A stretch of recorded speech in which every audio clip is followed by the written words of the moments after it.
নমস্কাৰ, এটা নতুন ভিডিঅ'লৈ আপোনালোকক পুনৰবাৰ স্বাগতম জনাইছোঁ। আশা কৰোঁ আপোনালোক সকলো ভালে কুশলে আছে আৰু আপোনালোকৰ আশীৰ্বাদত মই বৰ্তমান আজিৰ এই সময়লৈকে ভালে কুশলে আছোঁ। আৰু আজি হৈছে আমাৰ অসমীয়া নৱবৰ্ষৰ অৰ্থাৎ বহাগ মাহৰ প্ৰথমটো দিন। মই প্ৰতিজন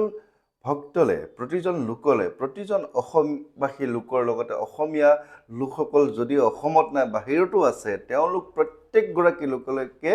মোৰ অন্তৰৰ পৰা আন্তৰিক শুভেচ্ছা, মৰম, শ্ৰদ্ধা, সেৱা নিবেদন কৰিছোঁ। গোটেই বছৰটো যাতে আপোনালোকৰ ভালে কুশলে যায় তাৰ বাবে মই ভগৱন্তৰ ওচৰত প্ৰাৰ্থনা জনাইছোঁ। আপোনালোক যাতে সকলো ভালে কুশলে থাকে, মনৰ যি আশা লৈছে সেই সকলোখিনি মনৰ আশা যাতে এই বহাগ মাহৰ এই বছৰটোতে আপোনালোকৰ সেই মনোকামনাবোৰ পূৰ্ণ হয়। যিদৰে জানুৱাৰী মাহৰ পৰা ডিচেম্বৰ মাহলৈকে আমাৰ এটা পৰিকল্পনা থাকে যে আমি কি কৰিম কি নকৰিম, আমাৰ বছৰটো ভালে যাবনে কেনেধৰণে যাব এটা চিন্তা থাকে। ঠিক তেনেকৈ বহাগৰ পৰা চ'ত মাহলৈকেও আমাৰ সেই ঠিক তেনেধৰণৰ এটা চিন্তা বা আজি অত্যন্ত এটা শুভ দিন, কাৰণ আমাৰ অসমীয়া নৱবৰ্ষৰ প্ৰথমটো দিন। আৰু আপোনালোকে জানেনে যে ইংৰাজী কেলেণ্ডাৰখন আমি যিমান চালোঁ নাচালোঁ, আমাৰ যি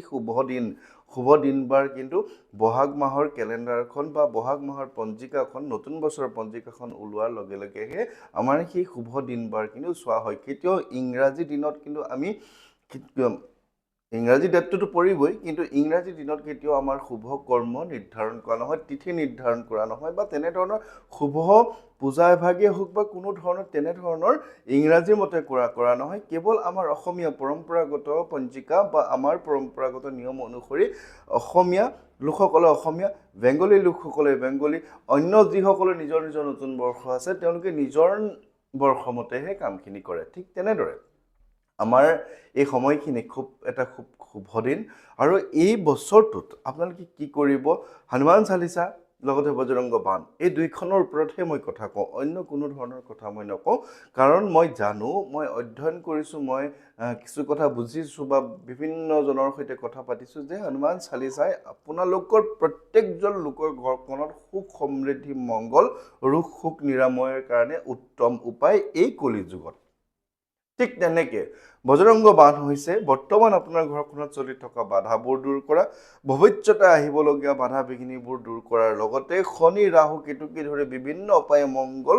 দূৰ কৰিব পৰা এক উপায় বা এক পাঠ হৈছে বজৰংগ বাণ।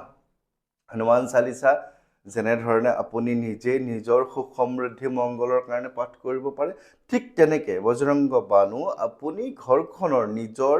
ৰোগ শোকৰ পৰা আদি কৰি বাধা বিঘিনি গ্ৰহগতিৰ সমস্যা দূৰ কৰিবৰ কাৰণে বজৰংগ বাণখনো আপুনি নিজে ঘৰত নিজৰ বাবে পাঠ কৰিব পাৰে। বজৰংগ বাণ পাঠ কৰিব হ'লে আপোনালোকে জানেই যে যিকোনো এটা বাৰ কণ্টিনিউ আপুনি বজৰংগ বাণ পাঠ কৰিব পাৰে এসপ্তাহ ধৰি, বা আপোনাৰ নিৰ্দিষ্ট যেনেধৰণে সুবিধা হয়, হনুমান চালিচা যেনেধৰণে পাঠ কৰা হয় ঠিক তেনেকৈ বজৰংগ বাণো আপুনি পাঠ কৰিব পাৰে। কেৱল এটাই কথা যে বজৰংগ বাণখনৰ শক্তি অধিক, আৰু বজৰংগ বাণখন প্ৰতিদিনে ইচ্ছা কৰিলে আপুনি পাঠ নকৰিলেও কথা নাই। হনুমান চালিচা যিধৰণে আপুনি প্ৰতিদিন পাঠ কৰে ঠিক তেনেধৰণে বজৰংগ বাণখন প্ৰতিদিনে পাঠ নকৰিলেও হয়, কাৰণ তাত বহুত বেছি শক্তি সোমাই থাকে। অধিক বেছি প্ৰয়োজন হৈ থাকিলেহে আপুনি বজৰংগ বাণখন পাঠ কৰিব পাৰে। কিন্তু বজৰংগ বাণখনত লিখা আছে, ধূপ দে আৰু জপে হমেশা তাকে তন্নহি ৰহে কলেচা, যে ধূপ ধূনা যেতিয়া যিজন লোকে হমেশা প্ৰতিদিন সদায় যদি পাঠ কৰে তেখেতৰ কোনো ধৰণৰ ক্লেশ নাথাকে, গতিকে আপুনি পাঠ কৰিব পাৰে। ঠিক তেনেধৰণে আপোনালোকে যদি ভাবিছে যে এই বছৰটোত আপোনালোকে নিজৰ ঘৰখনৰ বাধাবোৰ দূৰ কৰিবৰ কাৰণে, গ্ৰহগতিৰ সমস্যা সকলো দূৰ কৰিবৰ কাৰণে আপুনি বজৰংগ বাণখন আপুনি নিজে পাঠ কৰিব, বা মই যেনেধৰণে বা আমি যেনেধৰণে পাঠ কৰোঁ আপুনি এক শুভ অনুষ্ঠান কৰিম বুলি ভাবিছে। এয়াও হৈছে, এই অনুষ্ঠান ভাগো হৈছে বৰ্তমান কলি যুগৰ সৰ্বশ্ৰেষ্ঠ এক উপায়, কাৰণ বীৰ বজৰংগ বলী হৈছে আপোনালোকে জানে যে তেখেতৰ সমান শক্তিশালী, পাৱাৰফুল, তেখেতৰ সমান জ্ঞানী আৰু তেনেধৰণে কোনোৱেই নাই। গতিকে তেখেতৰ নামত লিখা যিখন বাণ হয় সেই বাণখন অতি বেছি তীব্ৰ গতিত কাম কৰে, তীক্ষ্ণভাৱে কাম কৰে, খুব চোকা হয়। গতিকে সেই বাণখন মাৰি দিয়াৰ লগে লগে আপোনাৰ ঘৰখনৰ বিভিন্ন সমস্যাবোৰ দূৰ হৈ যায়। বহাগ মাহত মোৰ আপোনালোকে বহুত দিন আগতে, মই বহাগ মাহৰ এই 4 তাৰিখে নেকি, পৰহিলে 4 তাৰিখ 3 তাৰিখ পৰহিলে এটা নিমন্ত্ৰণ আছে নগাঁৱত সেই নিমন্ত্ৰণটো মোক দি ৰাখিছে যোৱা বছৰৰ ডিচেম্বৰ মাহতে ঠিক তেনেকে এই বহাগ মাহৰ কাৰণে বিভিন্নজনে মোক নিমন্ত্ৰণবোৰ বহু আগতেই দি ৰাখিছে তথাপিও আপোনালোকে যদি ভাবে এই শুভ অনুষ্ঠানভাগ আপোনালোকে কৰিব বিচাৰে আপোনালোকে কৰিব পাৰে কাৰণ ইয়াত এখন হৈছে বাবা ভগত বজৰংগী বাবাই লিখিছে এখন ৰাজস্থানৰ মই ৰাজস্থান গৈ আছো আপোনালোকে জানেই তেখেতকো পাৰিলে লগ কৰিম আৰু বিভিন্ন কথা মই আয়ত্ত কৰি জানিবলৈ চেষ্টা কৰিম যে আপুনি বজৰংগ বাণখন পাঠ কৰিলে কি লাভ হ'ব ইয়াতে লিখা আছে ইয়াৰ কথাটো হৈছে যে বজৰংগ বাণ সে গ্ৰহ দোষ সমাপ্ত আপোনাৰ যিকোনো গ্ৰহৰ যদি দুখ থাকে শনি ৰাহু কেতুকে ধৰি বিভিন্ন গ্ৰহগতিৰ যদি অপায়ামঙ্গল থাকে সেই সকলোখিনি সমাপ্ত হ'ব বুলি ইয়াতে লিখা আছে বজৰংগ বাণখন পাঠ কৰালে সাড়ে সাতি ও ৰাহু সে বচাও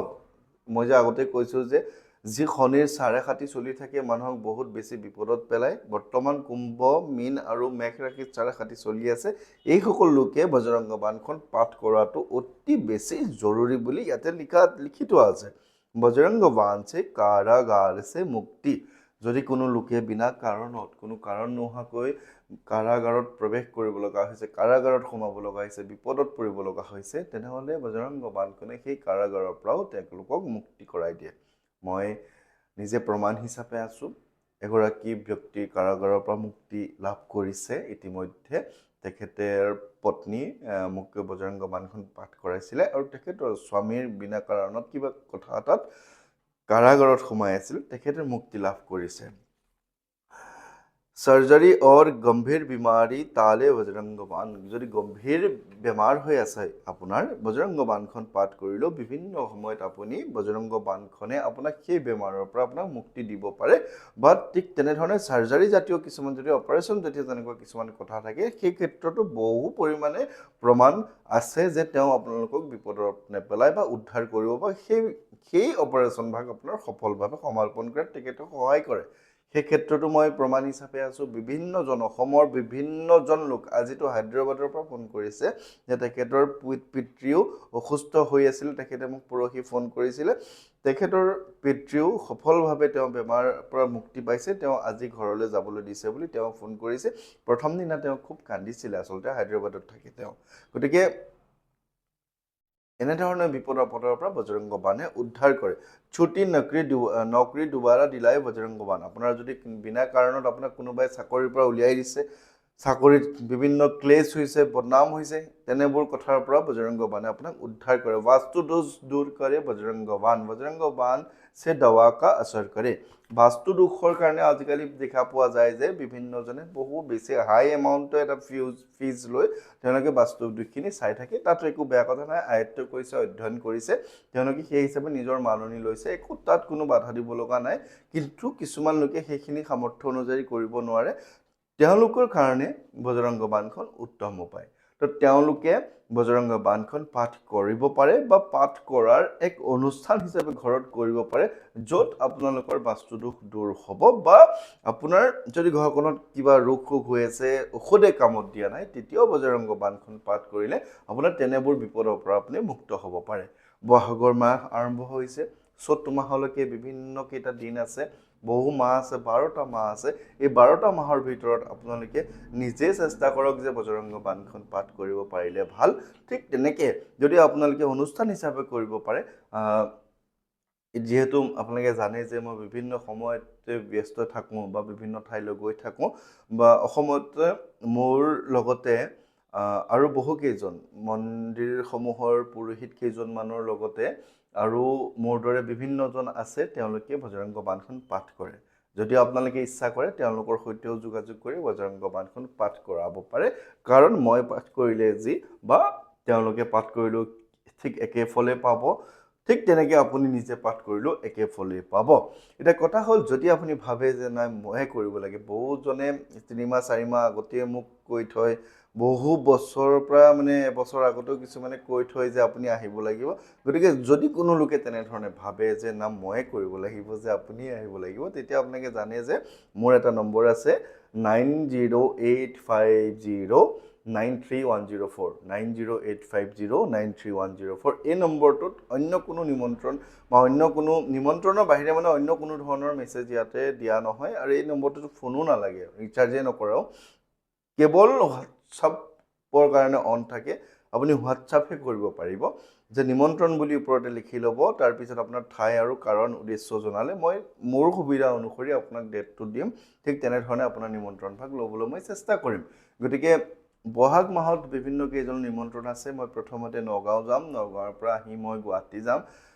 গোলাঘাটৰ নিমন্ত্ৰণ আছে দুলীয়াজানৰ নিমন্ত্ৰণ আছে শিৱসাগৰৰ নিমন্ত্ৰণ আছে এই 12টা 15টা দিনত এইকেইটা নিমন্ত্ৰণ মই ল'ম তাৰপিছত মে মাহত আকৌ চেষ্টা কৰিম আকৌ মে মাহৰ 20 তাৰিখৰ পিছত মই অকণমান ৰাজস্থান ফালে যাম বুলি ভাবিছোঁ গতিকে আশীৰ্বাদ কৰিব মোৰো যি মনৰ আশাখিনি আছে যাতে পূৰ্ণ হয় লগতে আপোনালোকে যি মনৰ সৎ উদ্দেশ্য লৈ আপোনালোকে হনুমান চালিসা বজৰংগ বাণখন পাঠ কৰিব আজিৰে পৰা বা অহা কাইলৈৰ পৰা আপোনালোক প্ৰত্যেকগৰাকী লোকৰ লগতে পৰিয়ালবৰ্গৰ প্ৰতিজন লোকৰ প্ৰতিটো মনোকামনা যাতে সিদ্ধি হয় তাৰ বাবে মই ভগৱানৰ ওচৰত প্ৰাৰ্থনা জনাইছোঁ সকলোৰে মনৰ আশাবোৰ পূৰ্ণ হওক হনুমান চালিসা নেৰিব হনুমান চালিসা আপোনাক সঞ্জীৱনী শক্তিৰ দৰে কাম কৰিব ঠিক তেনেকৈ আপোনালোকে যদি ইচ্ছা কৰে বজৰংগ বাণো নিজে পাঠ কৰক আৰু যদি ভাবিছে যে নিজে নোৱাৰো কোনোবা এজনৰ সৈতে তেনেধৰণে শুভ অনুষ্ঠান পাঠ কৰক আপোনালোকৰ বহু পৰিমাণে ঘৰখনত হাই কাজিয়া পৰা আদি কৰি বিপদ বিভিন্ন সমস্যা সন্তান প্ৰাপ্তিকে ধৰি সমস্ত বিপদ আপদ আপোনালোকৰ দূৰ হ'ব গতিকে ভালে থাকিব মোৰো গা ইমান এটা ভাল নহয় অকণমান আজি ভাল পাইছোঁ গতিকে সকলোৰে মই কুশল মংগল কামনা কৰিছোঁ ভালে থাকিব আৰু আজিৰ ভিডিঅ'টো ইমানেই সকলোৰে মই কুশল মংগল কামনা কৰি আজিৰ এই ভিডিঅ'টো ইমানতে সামৰণি কৰিছোঁ ভালে থাকিব